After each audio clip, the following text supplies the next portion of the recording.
A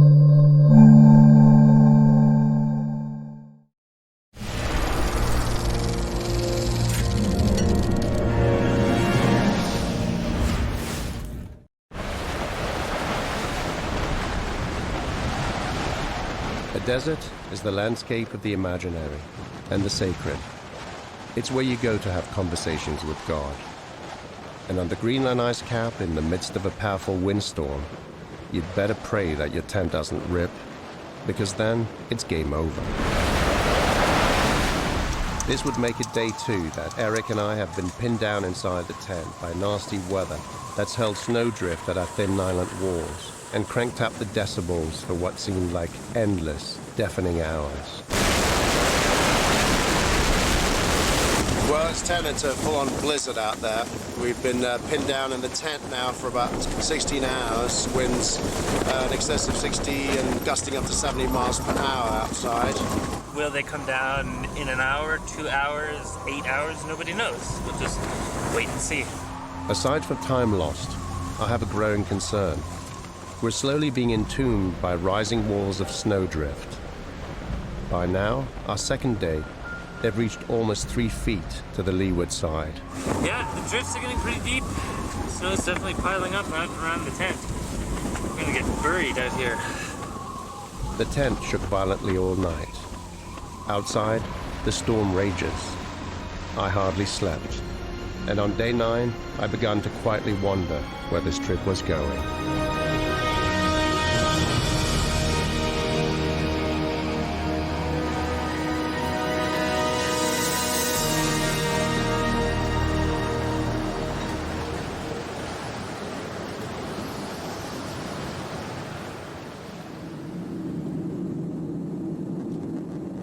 This adventure took seed over many years of gazing through the porthole of transatlantic flights between Europe and the US. From 30,000 feet, I was easily seduced by this white desert, which divides the North Atlantic, 2/3 of it within the Arctic Circle. Too large to be an island and too small for a continent, Greenland is, for the most part, one giant ice mass, hugged by mountains along its coasts. Its interior was first explored by Fridtjof Nansen, the Norwegian explorer who in 1888 made a do-or-die east-west traverse. The ice sheet slowly rises from sea level to more than 2 miles, crushing the land below it. The interior is windswept and desolate, with no food source and no life, just like a frozen sea. The ice sheet is dominated by the cold katabatic winds that pour from the top and gain speed on their way down the coast. The prevalence of winds makes the Greenland ice sheet ideally suited for kite skiing expeditions. It was only in 2005 that Nicholas Norman and his team dared the first south-north crossing on skis and kites. Had kites been perfected in Nansen's day, there's no question that he would have used them. Yeah, we're heading Mount Hagen for some backcountry kite skiing. I had trained and developed my kite skiing skills in the glorious Montana backcountry. Kite skiing in itself isn't that difficult. You need snow, open terrain, and wind. The 3 don't always line up, but changing conditions is what you train for. So you're out there and you decided, man, this 45 has turned to 50. Here's the idea. Move the kite closer to you. This landscape is absolutely remarkable in Montana. Unfortunately, we're still chasing wind. I haven't been very lucky. So we're driving around a lot and trying to find the proper places to launch our kites. It's a sport where you make fast friends that share the same passion, like this crew of misfits. We're here, Georgetown Lake, Montana. The ice is thin. When you go out, it's thicker, just for the heat from the land. So you could get a wet foot. You don't want to start that way. Means it's gonna be a little gusty. Good. We got wind now. We got wind, that's for sure. Yep, anchor.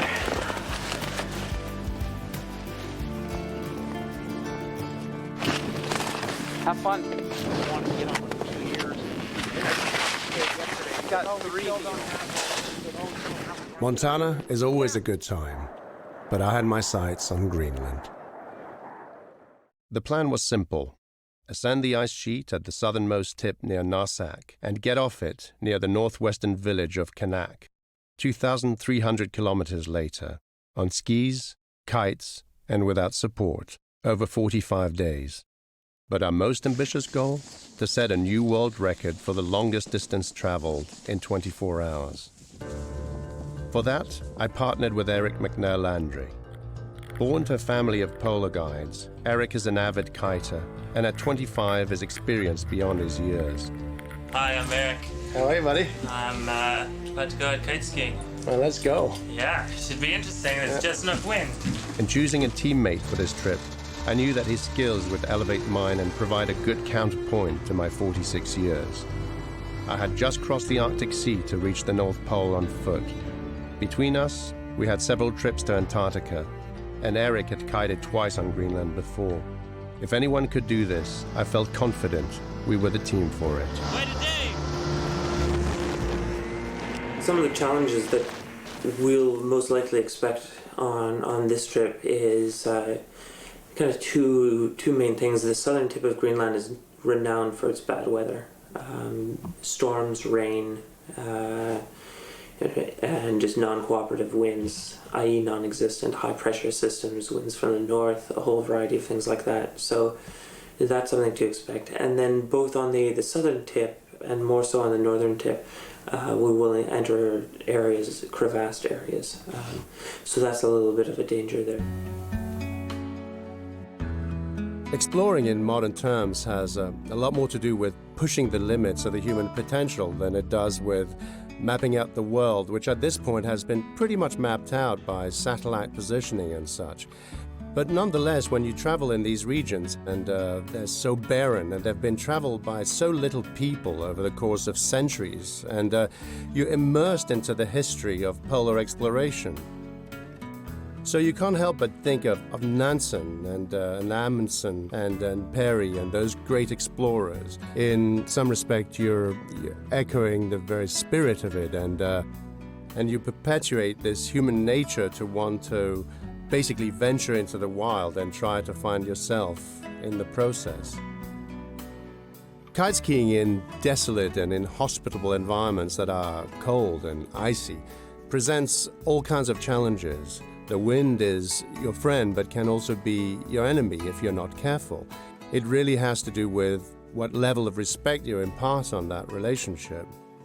But there's a magnificence about these places as well, and a magnificence that generally reveals itself only to people who commit to the effort that it takes to get into them. And then you get a real privileged view of being in this type of environment. Before heading off, I flew up to Eric's hometown of Iqaluit, at the edge of the Arctic Circle, to refine our equipment and for some time on the ice, or as we call it, shakedown training.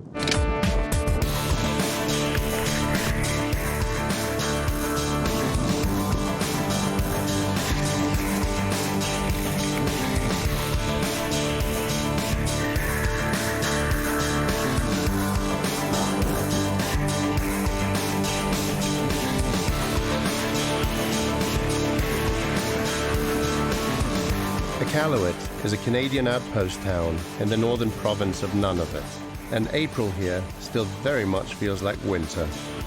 When the wind howls on its frozen bay, it makes for good kite skiing training grounds.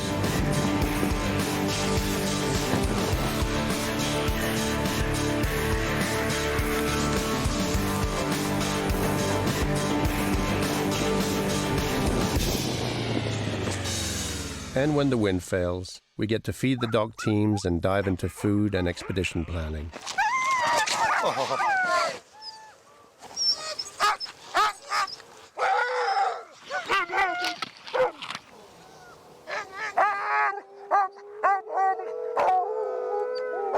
Minute preparations for equipment and calories to weight ratio take days of careful planning. And we enter it all into this very large template thing here, and it gives us back how many calories we're consuming, how much weight. Kiting on Greenland can easily kill a man through injury, exposure, and poor planning. We aim for 40 days and pack for 45 with no guarantees. Natural conditions will determine how we fare. Finally, there's the trek to the ice. From Los Angeles to Montreal, and then Montreal to Copenhagen. All ready? Here we go. Bearing the customary flight delays and overweight luggage, we're then on to Kangerlussuaq in western Greenland. And finally, onto our destination, the ghostly hamlet of Narsarsuaq. All right, we're here in Narsarsuaq. This is the final stage of our flying experience, hopefully at this stage anyhow. From here on, we should be either walking or kiting. Where are we going, Eric? Check in so we can legitimately, I guess, get onto the ice cap. Say goodbye to flushing toilets for the next 45 days. Always a favorite subject, that one. Toilets. In this tiny village of 152 mostly invisible inhabitants, we finished packing before setting off. We've arranged for a fisherman to take us by boat to the foot of the ice sheet.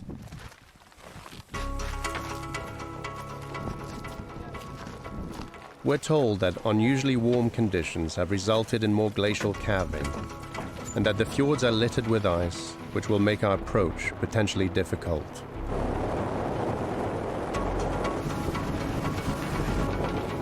From a global perspective, Greenland stands on the geopolitical front lines of the climate crisis. Were its ice to melt entirely, we'd be mooring boats to the third-floor windows in downtown New York. As it is, its accelerated melting discharges water into the oceans at rates of 273 gigatons per year. This is especially relevant today, as the last decades boast increasingly warmer temperatures, and for Greenland, the highest fluctuation anomaly on record.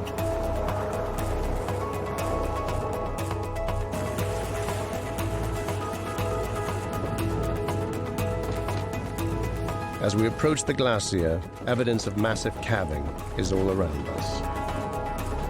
The water's getting thicker and thicker with ice. The fear is that some of this ice may bond as we get closer to the glacier, which would make it virtually impossible for the boat to maneuver through it.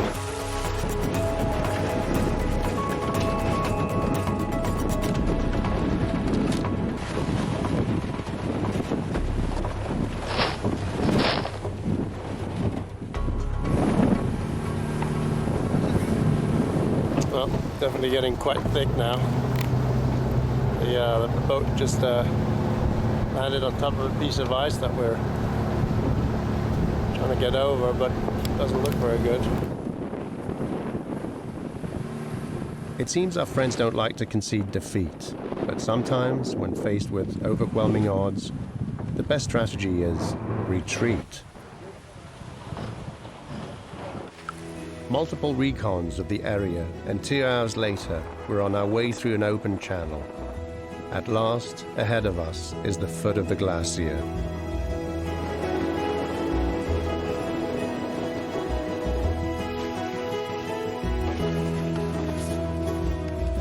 These are the last humans we're likely to see for the next 45 days. While the boat fades in the distance, we take in the quiet power of our surroundings, and the trip finally sinks in. From this point, there will be no turning back.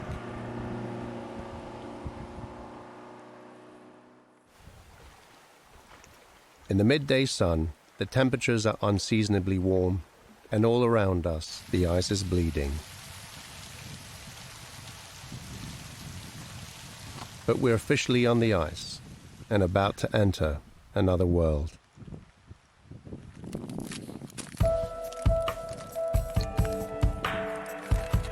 Ascending a glacier means flirting with crevasses. Clearly visible at first, they will become a real threat as we gain in elevation and snow covers them. With 240 pounds in tow, the sharp slope quickly challenges our breathing. With the lowering sun, the wind's cold bite gives us a taste of what lays ahead. And soon, the scale of the landscape begins to stretch all around us, and with it, the scope of our mission.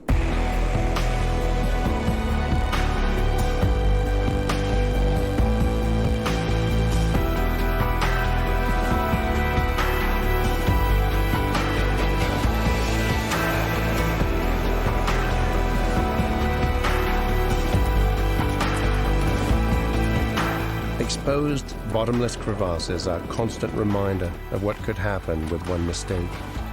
All right, so that's a pretty good example of a crevasse right there with a bridge.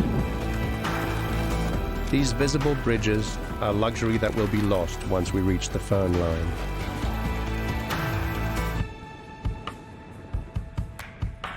Sometimes, a small opening in the ice can lead to one big surprise. Like this ice cave. We're basically under an overhang, a giant piece of ice, which is above us and producing some pretty fresh water here.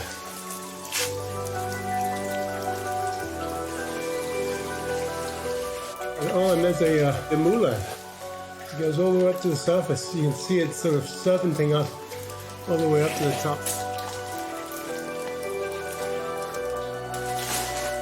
Only when you come out this far can you see this kind of beauty.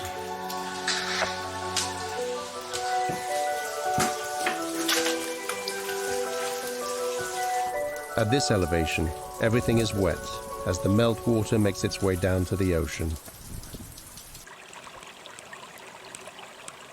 We've made it into the ice cap. This is our first night in the tent. How's the breakfast experience, Eric?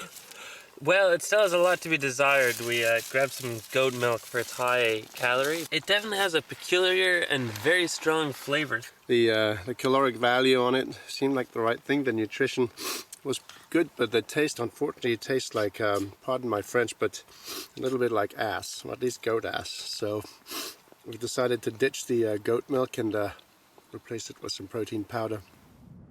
As we ascend the glacier, crevasses get progressively covered with ominous bridges, setting deadly traps at every turn. The higher we climb, the cooler the temperatures, and the more concealed they will get.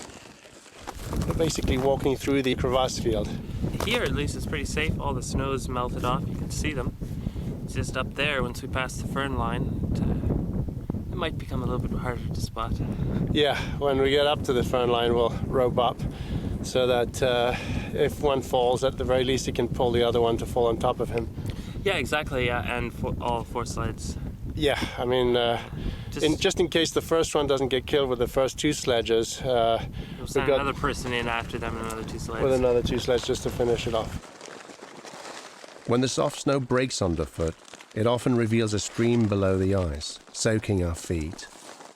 The snow is very soft, so every so often you sink your foot down to the ankle, and there's a good, I would say like a 20-degree sloping right now on top of it, so it makes it quite a workout.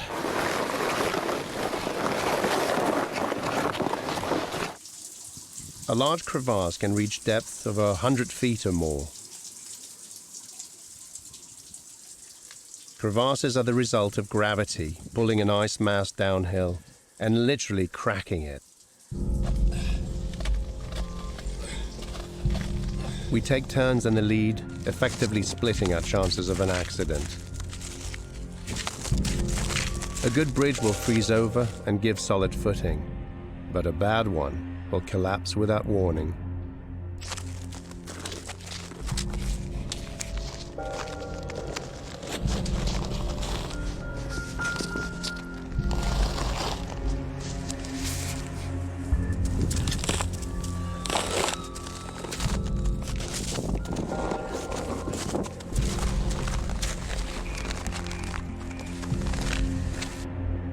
The evening's cooling temperatures firm up the bridges, and we decide to travel late in the day. As we reach the phone line, the cracks are harder to spot, slowing our progress down to a crawl. The subtle depressions in the terrain are critical signs, which can be tough to spot in the fading light.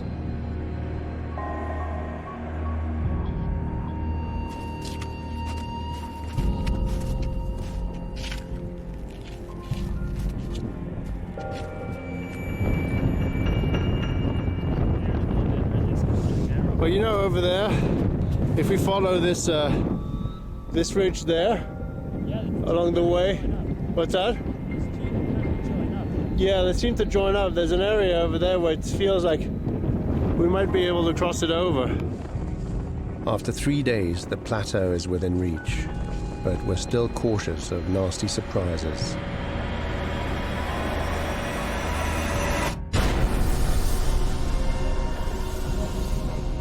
When the ice suddenly gives from under you and your legs dangle above a dark, bottomless void.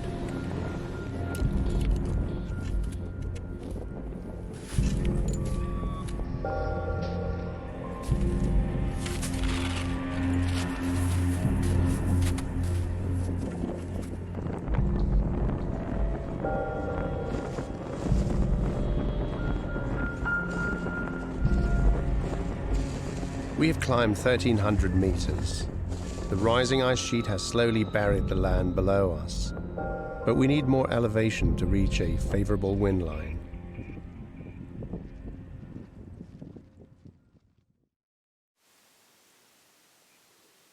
The daytime sun bakes the ice, making travel virtually impossible. So we rest. Pulling the sledges uphill through the soft snow would be like dragging them through syrup. We're waiting for the temperatures to cool down so that the snow gets a little hardened on top.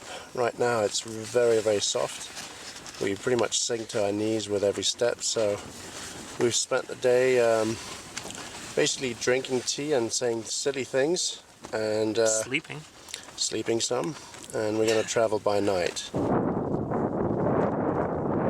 We're setting off. Temperatures definitely cooled down considerably. The wind's picked up. Wind's still in the wrong direction, so we're going to ski through the night again. Luckily the ice is nice and hard now, so we can ski, won't add too much drag to the sledges. We hope to put maybe about 20 kilometers. What do you think, Eric? Yeah, probably a little bit less, maybe 17, 15. 17, 15, something like that. Perhaps 20 if we feel like superheroes. The landscape is now dominated by ice, with the last of the peaks fading to the south. We got dropped off near Narsak and we're just slowly climbing up. We basically rested all night, and this morning it's picked up quite a bit, so we're actually going to be doing some day kiting, which will be a little warmer and a little nicer than anticipated, but the wind's definitely picking up, so we're out there kiting for the first day today. It's gonna be a hot day of kiting though. Holy shit, it'll be pretty warm. But hey, I mean, it'll be enjoyable like that. Yeah, Hawaiian ice kiting. Yeah, oh yeah, check these out. I don't know if they match my helmet, but they're definitely colorful.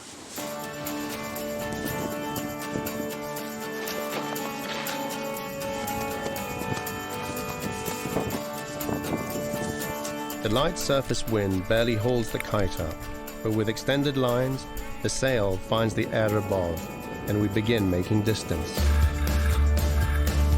There's a feeling you get when the lines tighten, the kite fills with air, and the tug on the harness line propels you forward, using nothing but the power of the wind. It's the same feeling that has captured the imagination through the ages since Icarus. It's called flying.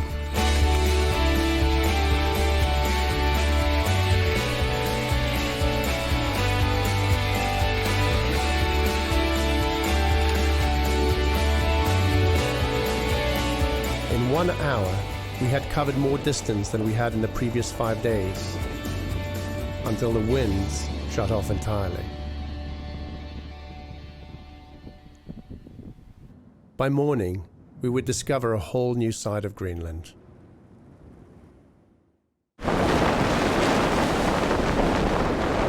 What do you think of the chances to get out today, Eric? I don't know.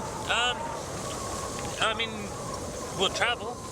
When? I'm not sure. I mean, the way physics work generally is that the winds eventually have to come down. We're pinned down for the moment, just hoping for this stuff to come down a bit so we can get going again. Great day yesterday, super strong wind today. Eventually this will calm down, and hopefully soon.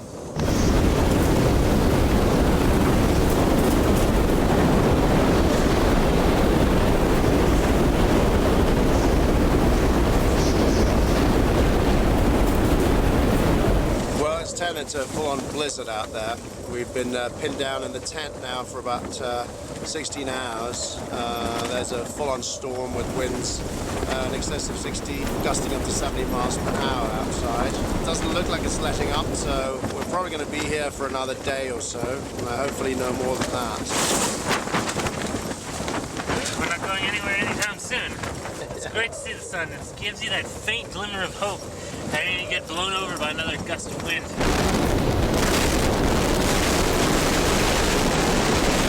With any luck, the tent will hold up. It's giving it a pretty fair shake right now. And hopefully this will blow over and we can get back on our journey.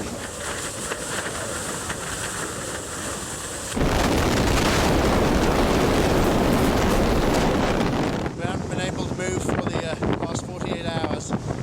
The winds are reaching about 60 plus miles per hour. We're not moving anytime soon.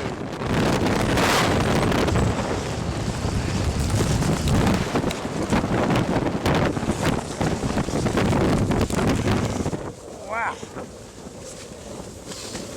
It is nasty out there. Oh yeah. It got a little bit better at midday.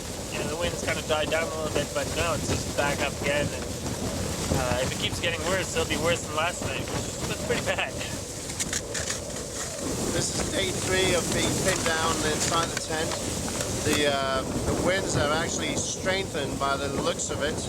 I expect they're blowing at about 70 miles an hour, with gusts probably even stronger than that. We're hoping the tent will hold up at this point.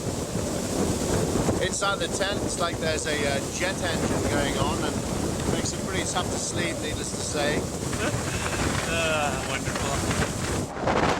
The wind chill temperatures outside reach -40, but inside the tent, when the sun is out, the greenhouse effect can raise temperatures to moderate, even balmy conditions.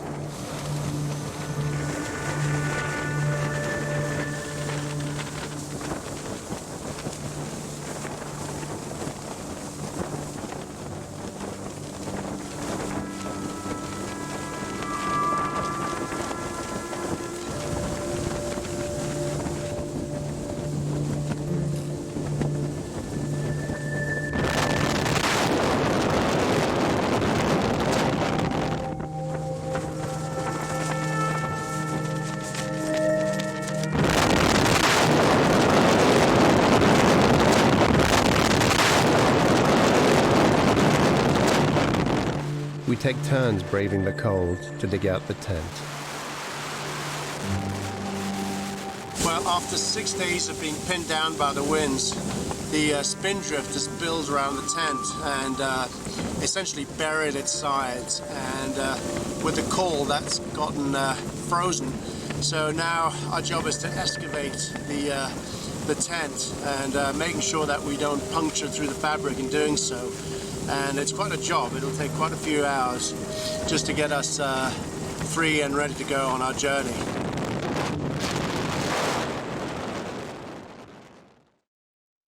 On the morning of our 6th day, the deafening roar and familiar flapping of the tent's fabric is abating. The storm, it would seem, is finally over. It's the last 6 days of howling winds with all this spindrift that essentially has been burying the tent up. So we've just spent the last few hours digging him back out in an attempt to get out of here. But no sooner had we cleared the tent that the wind appeared to be building once again. We just got done excavating our tent out of this hole. Got back into the tent and started to clean up 6 days worth of mess and pack them up in the sledges when a violent gust came, and here we are now. The winds are very strong again. and we're all stuck in the tent because it's just too windy to go out and kite again. So it's almost 7 o'clock on day 6. The good news is we've excavated the tent. The bad news is that we're not on kites. Nuts. I am going nuts. That is what I have to say. This is crazy. Losing touch with reality, isn't this fun? With an onslaught of winds reaching 80 miles per hour, you have to admire the design ingenuity of the sum of nylon cloth, 4 poles and a few lines to anchor them, which together amount to an oasis of relative tranquility amidst such external chaos.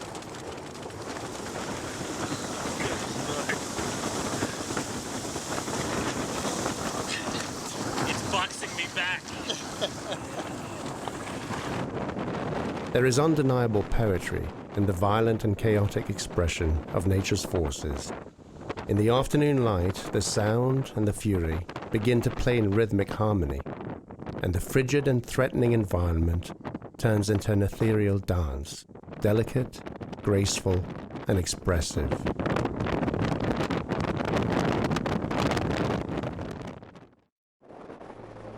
By the afternoon of the 7th day, the winds came down enough to give us back control of the narrative. We dug ourselves out of our hole, and we were out of there.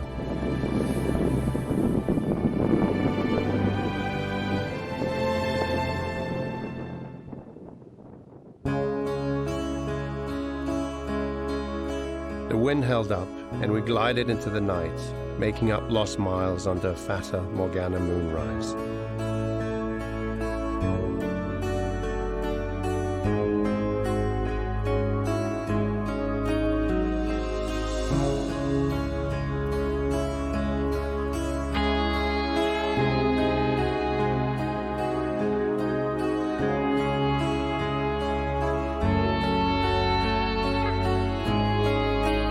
Pretty nice way to end the bad wind spell. Yeah, definitely a nice way to end it. Yeah, a nice 5 hours of kiting. And a couple of victory laps. Just Yeah. add to it, just because I can.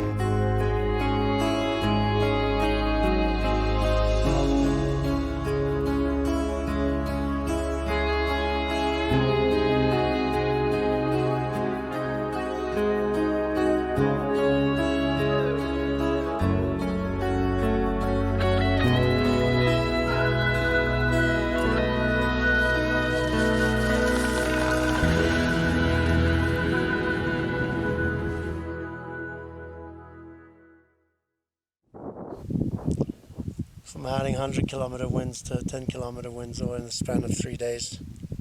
Yeah, this is a lot more chilled out than the howling wind. It's definitely chilled out. Very relaxed. It is indeed. Yeah, come to Greenland. Enjoy peace. Chill. Yeah, That's right. it's not crowded. Very low population density. Yeah, very low density. It's a country of extreme, Greenland, you know? It is, yeah, exactly. The winds all but died down. They can't even fly the kites up. On day 16, we did, I think, about 13 kilometers in 4 hours. What I keep thinking is it beats walking, but not by a long shot, because the wind is straight in our backs, which is probably the worst direction to have, especially in low winds, because there's virtually no pull on the kite, so it's been relatively miserable. In dead calm conditions on an ice sheet, the silence is deafening.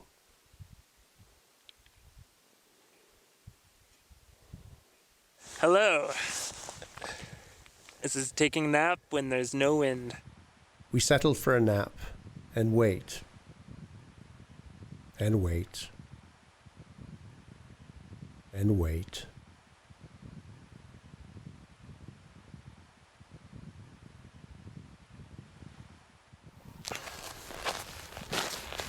Yeah, no, it's not going anywhere anytime soon. Neither are we.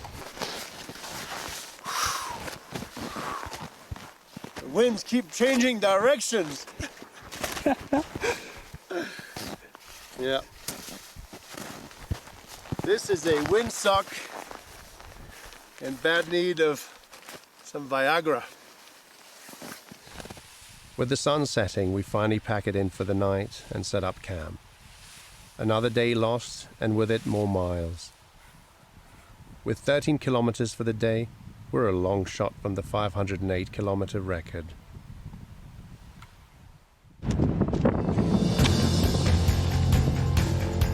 What a difference a day makes. By morning, a breeze gets us on our way, and soon the soft snow glides below our skis. With clear skies and moderate temperatures, that forgotten sensation is back. The tug of the lines, the jolt forward, the taut lines to the sledges behind, and that virtually effortless propulsion forward. We're finally making miles.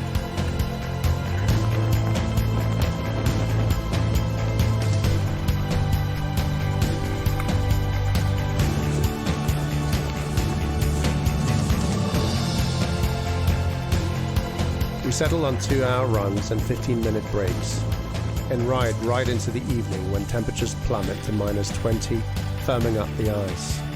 With the conditions on our side, we'll take a practice run at the record and push until we drop. But after 230 kilometers, a looming shape in the distance puts an end to our run. Right out there on the horizon is Die 2. It's about 30 kilometers away.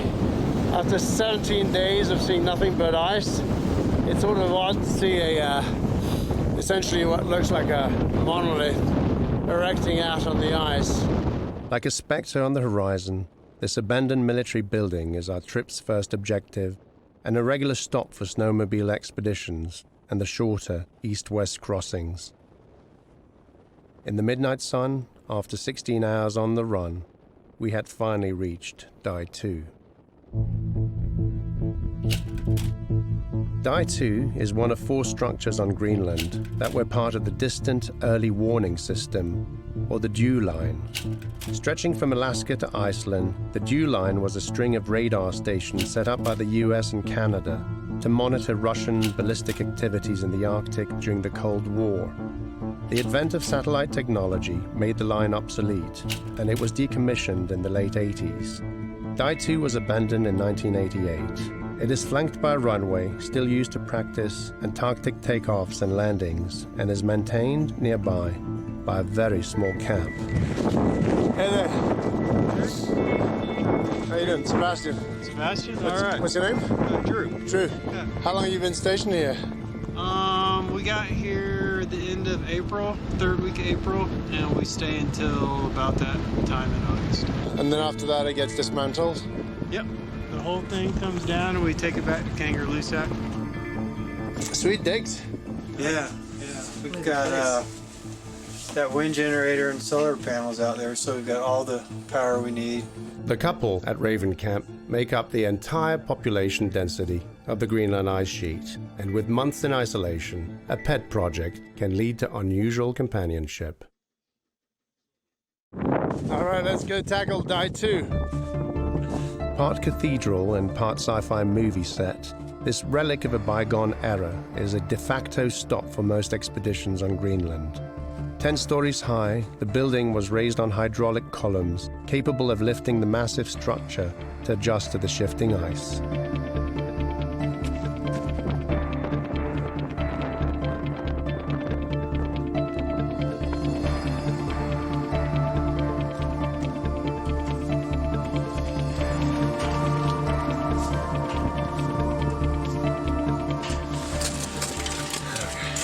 And here it is. The only entrance. You can smell the smell already, eh? The place was abandoned as if in a hurry and has remained unchanged since, but for the lead paint peeling off the walls and the toxic smells of PCBs and old cigarette butts. Oh, did you see the guest book in there? Where is it? It's just there on the table. Oh yeah. Yeah, the sign. Sign the guest book.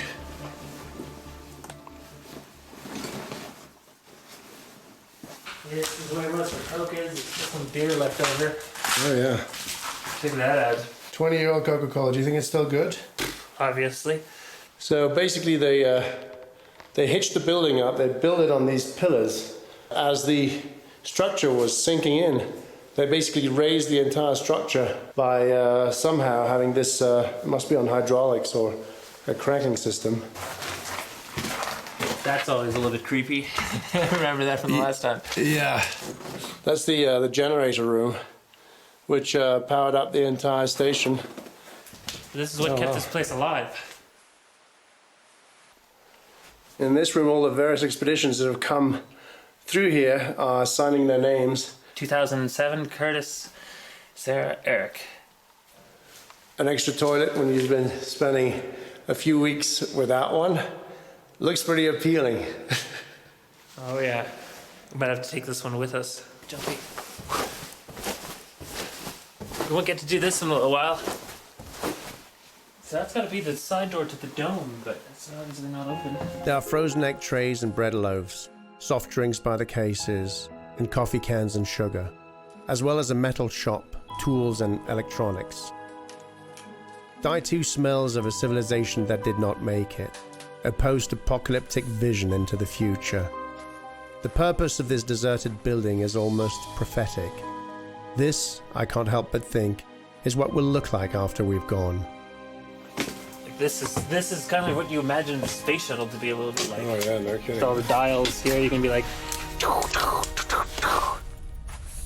Were aliens to stumble upon this archaeological site, they might wonder what a vacuum cleaner is, but they'd get a pretty good idea of the female anatomy from the adult magazines lying everywhere. Mostly, they would think we're a pretty messy bunch and very cold-blooded to settle for such a place. And then there's stairs. Sarah, yeah. All right, let's go on the floor. Go check it out.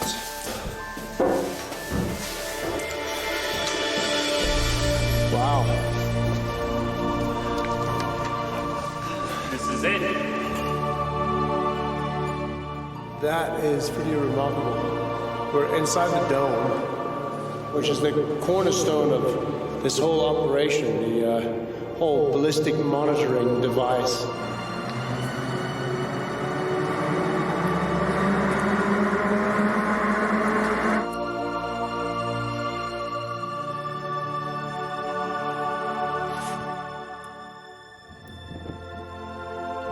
Dwarfed by this giant, we would soon leave behind the place that time had forgotten.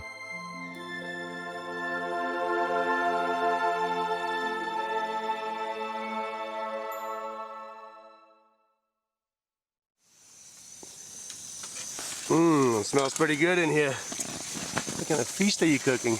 Oh, we got some onions in there, which is a new addition from the nice people at Raven. So that's on top of our normal onions and butter, just add to the flavor. And then I have no clue. I mean, I took all the labels out of the Harvest Food Works to save packaging, so it's kind of a little bit of a mystery surprise.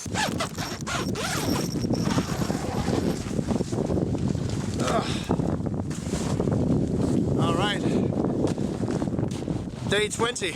We're almost about halfway through the trip now, and we've got light winds today, so hopefully we can get some mileage done. We did about 80 clicks yesterday. We need to average at least 70 a day. The wind conditions, either too strong or too light, have so far challenged even attempting the world record. At this stage, I'm hoping we make our objective without rationing fuel and food. Our spirits remain positive, even if a little deflated. As they say, you can't get mad at the weather. On day 22, we managed to squeeze good distance from a lousy start. We've broken the 1,000-kilometer mark for the trip and crossed into the Arctic Circle. But with an honorable 260 kilometers for the day, our personal best, we're still a long shot from beating 508. Those holes in the sleds are intense, just from the pounding on the sastrugi. Yeah, exactly, yeah, we've got to fix that actually today. Yep. Yeah, unload the sled and let it dry out. Yeah, we're going to try and create a little cushioning here for all the stuff that's falling apart. The sledges are bouncing so hard. It's literally exploding every packaging that we have. So you can see all the powders here and all the sugars and all these packages of nuts have been turned into some sort of peanut butter. Yeah, butter of almonds and peanuts. Endless hours of bouncing over the rough ice places stress on everything. The knees, toes, ankles and back. Not to mention the risk of injury and of course breaking equipment. Equipment redundancy is a shaky gamble, balancing safety against additional cargo weight. And honestly, that's little more than a roll of the dice. Knees are a little bit sore. Hey, you're on the same tack the whole day, so the downwind foot's definitely kind of been overpressured. Loose feeling in the big toe for quite a while. Yeah, imagine going down a ski hill and you're skiing the same direction, turning the same way. Going around the mountain. Just spiraling around the mountain very quickly. Yeah, that's kind of what we're doing. Casting that edge, setting the edge against the pull of the kite is basically all thigh work. So much power in the legs. I mean, my thighs are feeling it.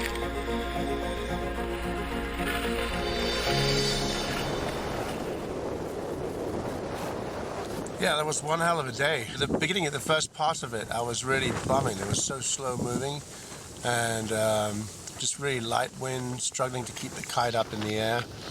And after, what did we do? 10 hours, I think we covered maybe 70 clicks. When the winds are light, you use your arms to work the kite back and forth in the wind window, and that generates more force. And then, of course, when the winds pick up, you end up just parking the kite in one location, and it pulls a lot. And it pulls so much that you have to really, really edge with your skis to be able to hold your ground. We just got into the midnight sun, basically. The sun doesn't set anymore. We're just past that latitude point and at this time of the year. So we noticed it for the first time yesterday. So we traveled right through the night and then into the day, and the joyous part about that is you get to sleep during the day when it's nice and warm in the tent. Of course, it means you travel through the night in the cold.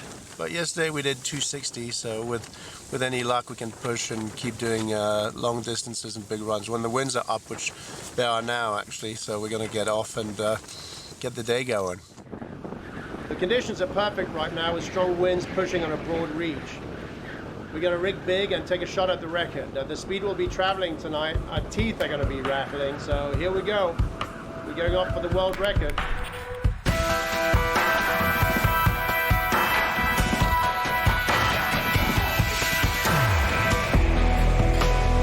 At this time of the year, approaching summer solstice, and for this latitude, the sun both rises and sets more or less in the north as it circles the top of the globe.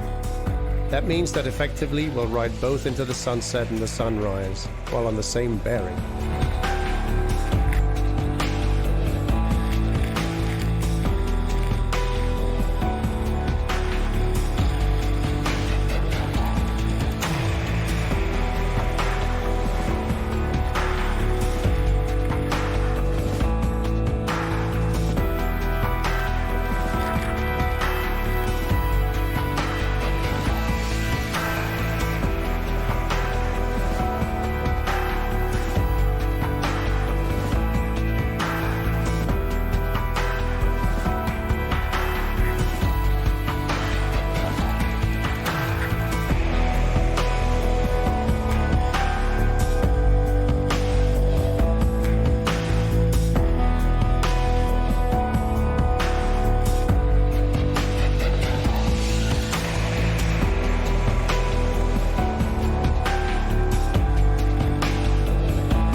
The snow was firm underfoot and the sastrugi minimal. The winds grew through the night as the sun hung low on the horizon. By 4 a.m., snowdrift covered the ice in all directions, like a cloud of liquid smoke. We took 2-hour runs and 15-minute breaks for the first 8 hours. In the first 5, we had covered 250 kilometers. Great traveling today, huh? Oh yeah, it's pretty good. It's chilly at the moment. You know, it's what are we? 3:20 in the morning. So it's bright, but it's cold. It's cold. But luckily this is probably the coldest part of the day, and then by 5 we'll start feeling a little bit of warmth from that sun, but Yeah, it's definitely pretty windy, and it's only getting windier.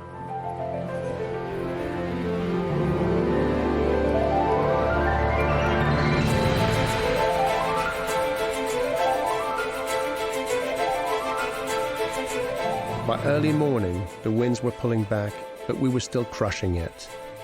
Abiding only by natural laws, fully sustained with the sledges in tow, the sense of freedom in this white vastness is like riding into a post-apocalyptic movie set. Each gust propelling us faster, farther into the great north.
"10 hours, and we had covered 368 kilometers.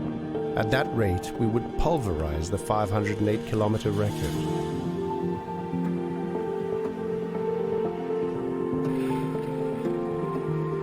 As the day progressed, however, the winds were faltering, and our speeds along with them. From 60 kilometers per hour peaks, we dropped below 20. From 2-hour runs, we had scaled down to 90 minutes. And now, 14 hours in, the physical strain was taking its toll. We switched to 1-hour runs. By our next break, it was clear that the rising day would not work with us.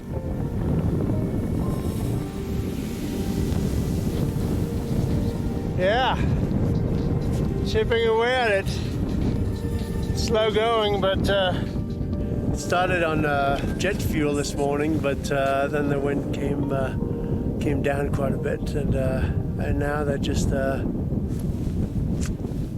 cruising. Winds aren't that strong, but they're still good. I'll still be able to put a little bit more mileage in today.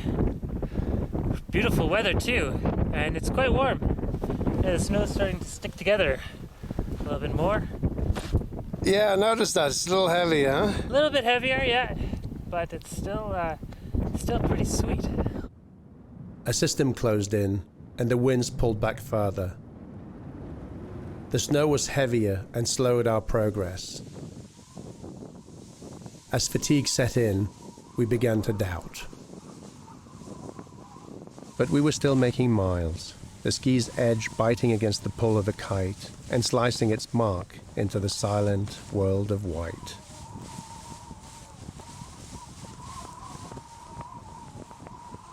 As we struggled to leave our mark on a vanishing legacy, we agreed to push for 24 hours, record or not. There was no turning back. This we'd do for ourselves and let the chips fall where they may. The sun played hide and seek with the clouds, but the winds held, even if by a thread. And then, the wind's direction shifted, loading power into the sail, and the sky cleared again.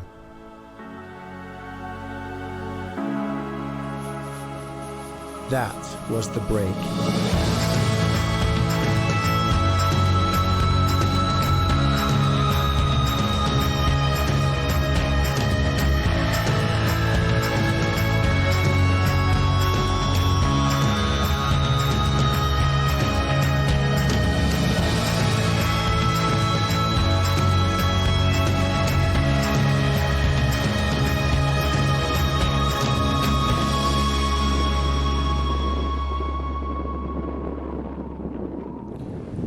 gotta be honest, I can't wait for this day to be over. I am dying. Yeah. My knees are about to explode. This is hour 19 on our 24-hour marathon, and we have just hit the 500 kilometer mark. We're essentially 8 kilometers away from the world record. So you excited? Oh yeah. Yeah, no, it's gonna be a good day. What more could we want? A nap. Our short breaks are now the most precious commodity. This is a cat nap. 15 minutes between sections. This is a marathon. We pass the record sometimes during the next hour, and my first thought was respect for the previous team. Reaching 500 kilometers in a day is momentous.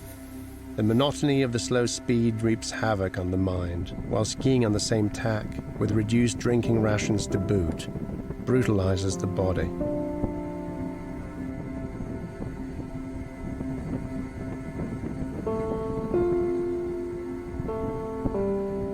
On a 24-hour run, liquids freeze well before the finish line, and dehydration adds to the exhaustion. We'd agreed not to check our progress until the day's end. The record was ours, and this would be our surprise. There would be no cheering crowds, no hot tub, and no masseuse. We arrived at a point determined by the clock, and that was to be our resting place for the night. Could you do me a favor and check something for me? I believe we've set the new world record for longest distance in a 24-hour period. We did 595 kilometers. All right, one hell of a run, huh? I know. Jesus. Basically, we went from here all the way to about there. Covered this distance in one day. I'm probably gonna lose feeling in one of my toes for quite a while just from it hitting the front of the boot. The downwind calf, you know, the one that's edging, because we were on the same tack for the whole day. But definitely the last few hours were tough, especially the last 2 hours. And then the last hour is just a complete blur. I was not even thinking very clearly at that point. It was mind over matter. That's the world record for longest distance, which is a hell of an accomplishment. And yeah, we'll get a free day off after this. A little bit of sleeping, a little bit of eating, and we'll be on our way again. Polar records can be like that. Obscure, old-fashioned, and abstract. But we had done what we'd set out to do, and for now, that was reward enough. The high point may seem behind us, but it's no time to let our guard down. We have 750 kilometers still to cover, and changing weather as we head north. Eric's on twisting the lines right now. It can be a real buzzkill as you set out to kite for the day, and especially right now we've got 3 lengths of line because it's very light wind, gives more power to the kite. But when they get tangled, it can really crush your nuts and take the buzz out of the fun. It's super light winds right now. We're on day 25th. I think we've got barely about 8 knots of wind. It looks like we might not be able to take off tonight. Doesn't look very good. No, we can wait 10-20 minutes and see if it picks up at all. If it doesn't, who knows? Yeah, it was a nice idea to break the tent down. Mm-hmm. Better air quality out here. Yeah. Think of it that way. No benzene fumes. Yep. I'm not going to sleep anytime soon. I've rarely seen somebody who can sleep as well as you do. Yep. In fact, you slept once kiting. Mm-hmm. That I have done in the past, yeah. Yeah, that's remarkable. I think you should Birds can do it. I mean, come on. Sleep on the wing? Ah. That's true. I never thought of it that way. Mm-hmm. They also have some weird things going on with their brain, but Well, you've got some weird things going on with your brain. maybe.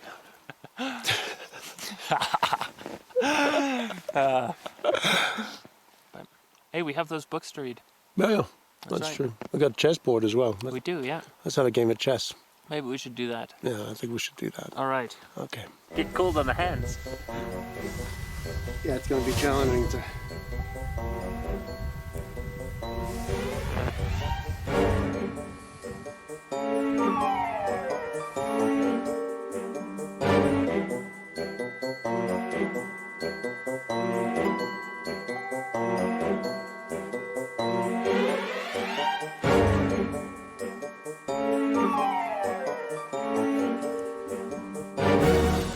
That's it. The kid won. The cold one, I think. Nice game. If anything. I think it's time to build the tent. I think it's time to build the tent. Holy shit. The snow's falling straight down and... Oh, I am so cold. That was the coldest game of chess I think I've ever played. It is the coldest Holy game of shit. chess.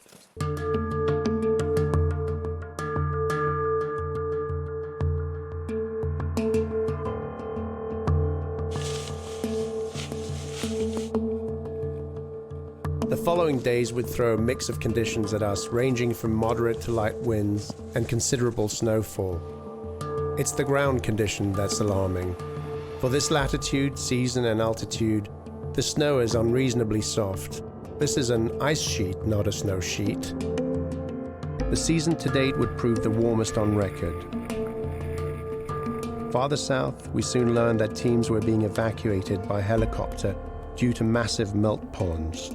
We had dodged a bullet and fastidiously made our way farther north. Well, we're just starting to see land. We've seen a couple of peaks timidly sort of appear on the horizon. First one, then the other, and then like a cloak being lifted, almost celebrating the final phase of our trip. A whole range appeared on the horizon. So we're about 45 kilometers or so from where we will stop kiting and start skiing. We took in the last of the Great White Void. As we descended in elevation and headed west, the ice cap slowly exposed the mountain that all this time were buried under our feet. We would soon reintegrate a world dominated by land and all the social intricacies that come with it. We've just found out that the bay's too frozen to be picked up by a boat, so we'll have a helicopter pick us up in 2 days. Having scouted preliminary the surroundings, we've elected to kite down the glacier, at least for some ways. It looks like there's tons of snow, and because we're traveling by night, the bridges are likely to be firmer, and with any luck, we can scoot by them on kite. I guess the next thing to look out for will be the bears on the coastline. Huh? What do you think about that, Eric? Oh, they might be there. Just have to throw away the salami.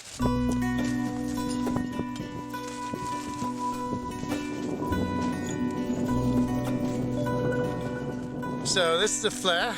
That's the only protection we have against the bears here. Well, at the very best, if a bear really wants to have us, you'll have a festive 4th of July type of feel to the festivities. But anyway, that's our defense system right here. Eric's got one, although yours is a little smaller than mine.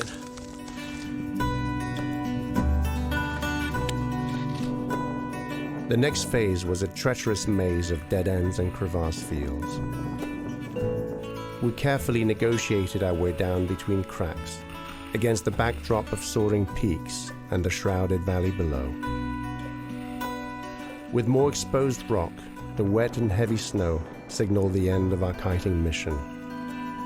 As we're descending further into the glacier, you can see the valley behind. It's pretty magnificent. There's a big fog bank there, which hopefully won't hinder the helicopter pickup tomorrow. We finished on skis, extracting the last of the granular snow until we had reached the end of the ice. The sky was clear, the air was still, and the silence deafening.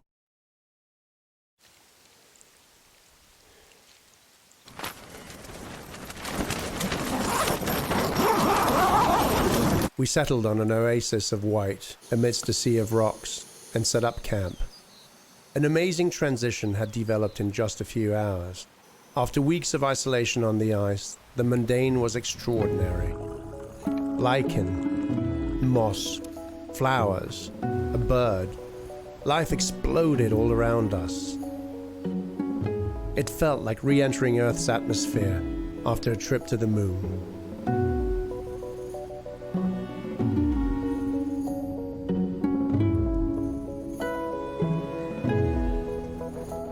With a day's rest, we proceeded to scale down the final 700 meters of elevation to the coast below. A steep and treacherous 7 kilometers down climb made all the more awkward for the cargo we carried with us.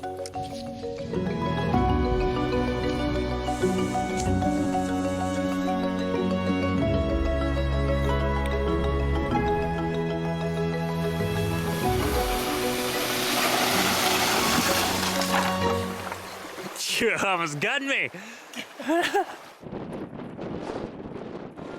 Okay, we're about halfway down our descent, but I'm afraid the worst is ahead of us. That's where the incline gets considerably steeper.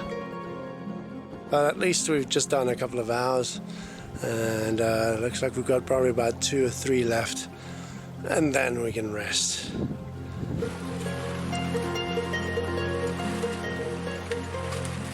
The quick descent in elevation brings warmer temperatures, but the sharp incline is a break an ankle or crack your skull situation waiting to happen, made up entirely of sharp-edged rocks cracked by the harsh glacial conditions.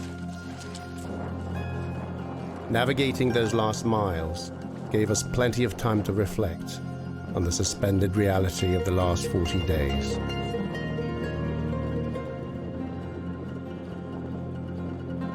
We had started at ocean level at the foot of the glacier near Narsak to the south, and finished at ocean level at the base of the mountain near Kanak in the north some 2,300 kilometers later, using nothing but natural energies and without support.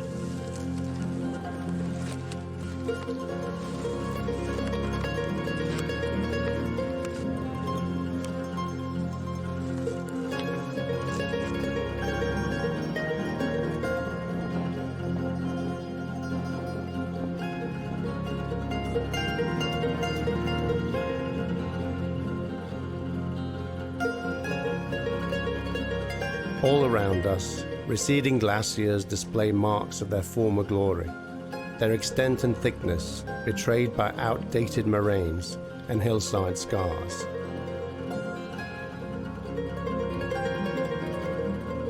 The setting was serene, the vistas spectacular. Out in the distance, large icebergs sprinkled the bay like floating marshmallows. The trip was coming to an end.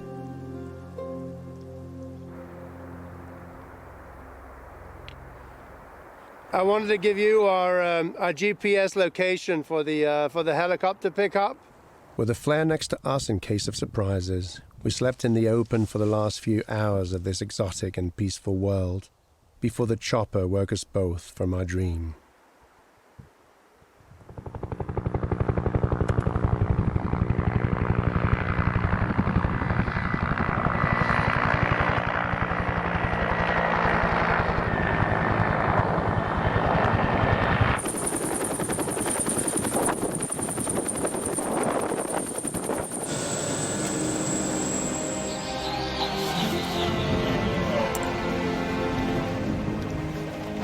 Hello.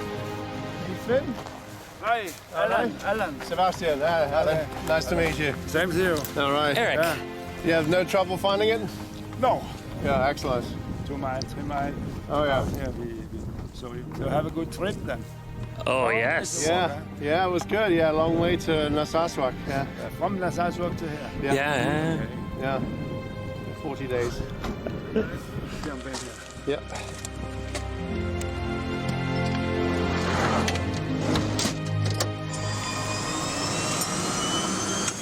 Greenland is a country of impressions, sparse, profound, and pure. Like all deserts, it celebrates details and challenges the mind to fill the void. We had covered 2,300 kilometers in 40 days.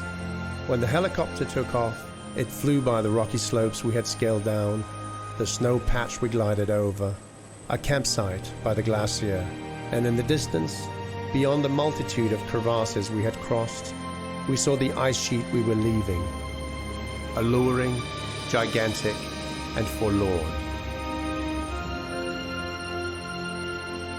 And what we heard beyond the chopper's rotors was an ice world's plea for help.